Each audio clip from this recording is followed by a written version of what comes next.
حبايبي السلام عليكم ورحمة الله وبركاته. عاملين ايه؟ يا رب دايما تكونوا بخير وعلى خير. النهاردة بقى جاي اعمل حاجة حلوة بمناسبة احلى. النهاردة عيد ميلاد وليد ابني. كل سنة وهو طيب والعمر كله ليكي حبيبي، وعقبال مليون سنة. السنة الجاية يكون معاك عروستك ان شاء الله. بصوا انا هنا معايا كوباية دقيق واحدة. ماشي، هنعمل المواد الجافة كلها مع بعض. هحط عليها كيس البيكنج باودر كله، وكمان هنزل بمعلقه نشا اهي، معلقه واحده. هنقلب كل المواد الجافه دي كده مع بعض. هنحط بس رشه ملح ونقلب ده كله مع بعض. رشه ملح، رشه الملح دي سنه عن الرسول عليه الصلاه والسلام، وغير كده بتعادل السكر اللي في الوجبه. هنقلب كده وهنركن دول كده ايه على جنب كده. تمام. انا هنا معايا كريم كراميل، هستخدم دلوقتي الكيس ده دلوقتي، والتاني هركنه لما ايه اجي ازين. ماشي. انا هعمل معاكم النهارده كيكه الكريم كراميل. هي حلوه قوي ووليد كمان بيحبها. وظرف فانيليا. احنا كل المقادير دي هنضربها في الخلاط، مش محتاجه اي مجهود مننا. والبيض طبعا هنركنه دلوقتي مش محتاجينه. هنزل بكوبايه سكر. لازم نوحد الكوبايه اللي بنعاير بيها يا جماعه عشان المقادير تطلع مظبوطه. بس انا عايزه الصوص زياده شويه، فهزود معايا الصوص شويه. يعني ايه، هيبقى كوبايه ونص. طبعا الصوص ده هيبقى خطير. طبعا هنعمل حلويات، فلازم نستخدم نوع زيت يكون كويس ومضمون. هنزل بكوبايتين زيت. كوبايتين يا ام وليد؟ ايوه كوبايتين، لاني الزيت دوت انا عايزاه يبقى ماده ربط ما بين الخليط يعني. طبعا انا حاطه كوبايه ونص سكر، فانا حطيت كوبايتين زيت عشان يبقى ماده الربط معايا ايه عاليه شويه. هنزل بكمان كوبايه لبن. كل الخليط ده هضربه في قلب الخلاط، وعشان ما اعمل لكمش دوشه هخلطه وارجع لكم تاني. المقادير بقى اللي هي كوبايه الدقيق ليها كوبايه سكر، ليها كوبايه زيت، ليها كوبايه لبن. تمام. بس انا عشان عايزه الصوص يكون كتير، فانا ايه، بصوا ثواني.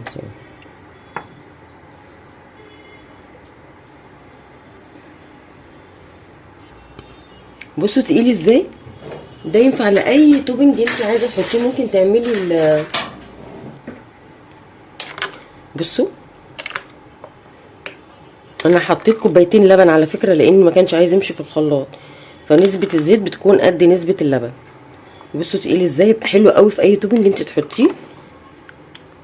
ده بقى هنركنه كده على جنب. وهعمل ايه، هنزل بالبيضتين في قلب الخليط ده. انا بصوا سبته قد ايه، كوبايه او كوبايتين، وهنشوف دلوقتي لو احتاجنا ممكن نزود من الخليط اللي هو معانا. دول هيرجعوا تاني الخلاط. هضرب بقى دول كده في الخلاط وارجع لكم تاني.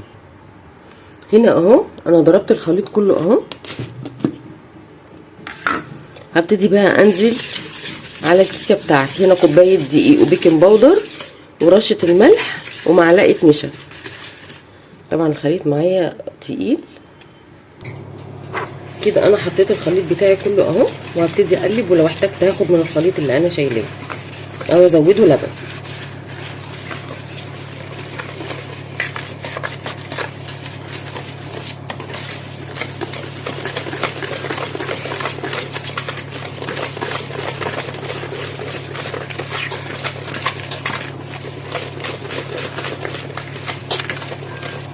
ممكن ازودها معلقه لبن او من الخليط اللي انا شايلاه، لانها كده تقيله قوي.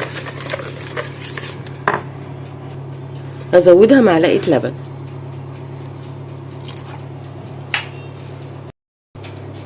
في الوقت ده انا مولعه الفرن علشان يكسب درجه حراره اللي انا عايزه اسوي فيها الكيكه.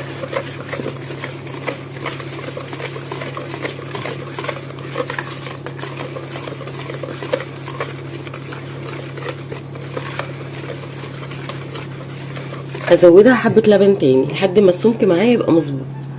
بصوا كده الخليط معايا تقيل، وفي نفس الوقت لما باجي اقلب كده بحس ان هو ايه، مش تقيل على ايديا. الاول كان تقيل، دلوقتي بقى يعني مش عارفه افهمها لكم ازاي.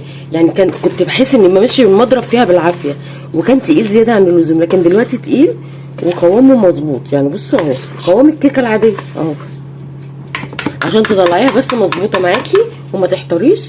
هي كوبايه لبن عليها كوبايه سكر عليها كوبايه زيت، هتضربيهم في الخلاط مع الكريم كراميل والفانيليا بتاعتك، هننزل بيها على كوبايه الدقيق ومعلقه النشا والبيكنج باودر ورشه الملح. كده الخليط بتاعنا جاهز. تعالوا بقى نحطه في القالب بتاعنا. بصوا انا هنا حطيت الخليط ده قالب معايا مدهون زيت عشان نطلع بقى كل الفراغات اللي جواه اهو. دلوقتي انا هدخله بقى الفرن، هو كده جاهز معايا، بس ايه هدخله بقى الفرن. تمام. بصوا حبايبي انا هنا معايا كوبايه الا ربع لبن. تمام. دي اللي هسقي بيها الكريم شانتيه بتاعي، الكيكه بتاعتي. هنزل من المقدار اللي احنا عملناه. بصوا الخليط عامل ازاي، بصوا تقيل جدا. انا مرضيش احطه في التلاجة عشان لو حطيته في التلاجة هيتقل اكتر. هقلب، هفك بقى الخليط ده كده فيه. ده اللي هسقي بيه الكيكه لما تخرج من الفرن. على فكره الكيكه دي ليها نسخه على اليوتيوب، على التيك توك، كنت واخداها من على التيك توك. وغير كده ايه انا جودت عنها شويه يعني.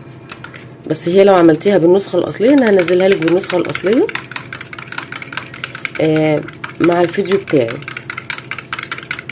انا طبعا مش هحط هنا سكر لان هي لسه في كريم شانتيه، فانا مش عايزه الدنيا ايه تبقى معسله قوي معايا. يا رب يا ابني اجعلها سنه سعيده عليك يا رب، انت واللي زيك، ويفرح قلبي بيك يا وليدي يا ابن قلبي يا رب، ويخليك ليا انت واخواتك يا رب، ويخلي لي احفادي، ويجعلها سنه سعيده عليكم كلكم يا رب، وعلى كل اللي بيسمعونا وبيشوفونا وبيحطوا لنا اللايك. ربنا يجعلها سنه سعيده على الكل يا رب. اهو كده الخليط بتاعي خلاص جاهز. انا هركنه على جنب، انا مش عايزاه تقيل زياده عن اللزوم. انا بس طعمت من الصوص دوت علشان خاطر تبقى الكيكه كلها كده طعمها حاجه حكايه يعني ان شاء الله. هركنه بقى على جنب لحد ما الايه الكيكه تخرج. بصوا الكيكه في الفرن عامله ازاي، بسم الله ما شاء الله ولا حول ولا قوه الا بالله. بس هي طبعا لسه ما استوتش فهستنى عليها شويه.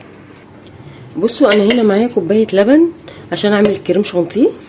هنزل ب3 معالق سكر، مش عايزه اكتر منهم، وهقلبهم وبعدين ادخلهم الفريزر. عايزه اللبن بتاعي يبقى مثلج علشان خاطر لما اجي اضرب الكريمه تقوم معايا على طول. طول ما اللبن ساقع او الميه سيان اللي عندك هتعملي بيه، ممكن تمشي بالميه يعني عادي. هتقوم معاكي على طول لما تكون مثلجه، مش هتاخد وقت معاكي في الضرب، ولما يكون كمان نوع الكريمه كويس. طبعا اسعار الحاجه رفعت جامد، فربنا يرحمنا برحمته يعني، والحمد لله على اللي يجيبه ربنا. هحطها بقى في الفريزر زي ما اتفقنا. لازم اتاكد ان السكر بتاعي ده كويس عشان ما يبقاش مخرز معايا في الكريمه. هقلبها واحطها بقى ايه في الفريزر كده يا حبايبي. الكيكه بتاعتنا وهي طلعت من الفرن وعملت لها التيست، هي هبطت شويه بس مش مشكله، بس انا استنيت ان هي تهدى شويه وبعدين هسقيها بالصوص دوت. انا عايزاها تبقى هاديه شويه لكن انا عايزاها في نفس الوقت تبقى سخنه عشان خاطر تشرب من الكيكه بتاعتها اهو. وهسيبها بقى تشربها لحد ما تهدى بقى خالص كده بقى. انا هسيبها لما تشربها. بصوا هنا اللبن بعد ما تلج معايا اهو، يا دوبك زي ما تقولوا شمع، بس هو ساقع معايا. هنزل بقى بكميه الكريم شانتيه كوبايه كده. طبعا انا معايا هنا الكريم شانتيه خام بدون سكر، هنزل بكوبايه.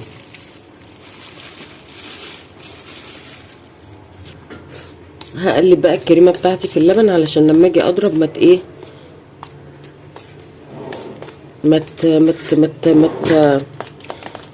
ما تبهدلناش يعني.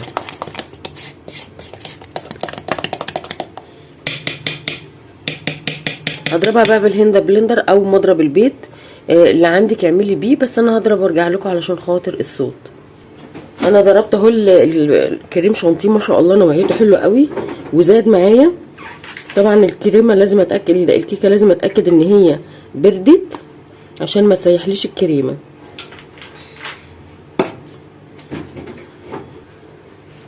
هبتدي بقى اوزعها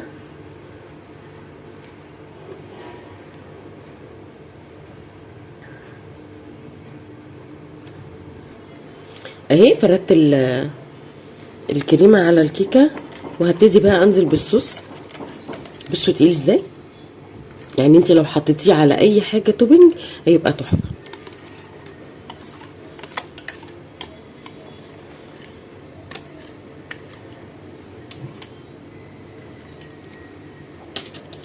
هبتدي بقى افرد كده الخليط كله.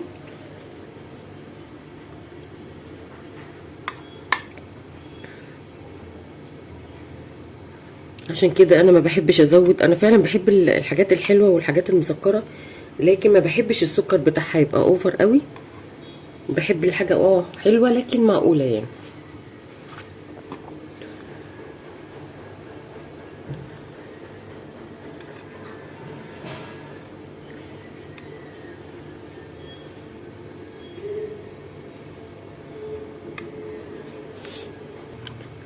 كده انا فردت الصوص اهو. هبتدي بس ايه اضربه كده ضربتين علشان خاطر الصوص بتاعي يتظبط معايا. هنا بقى كيس الكراميل اللي كان معايا هبتدي بقى اعمل بيه اي اشكال سيرياليه بقى على ايه، على كيفك انت.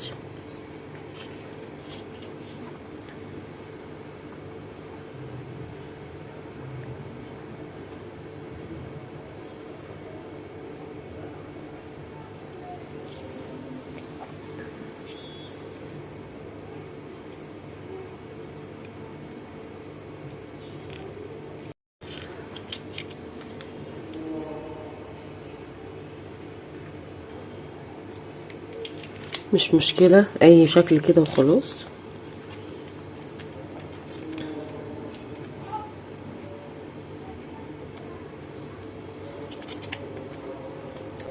تقدري بقى تعملي اي بقى شكل كده.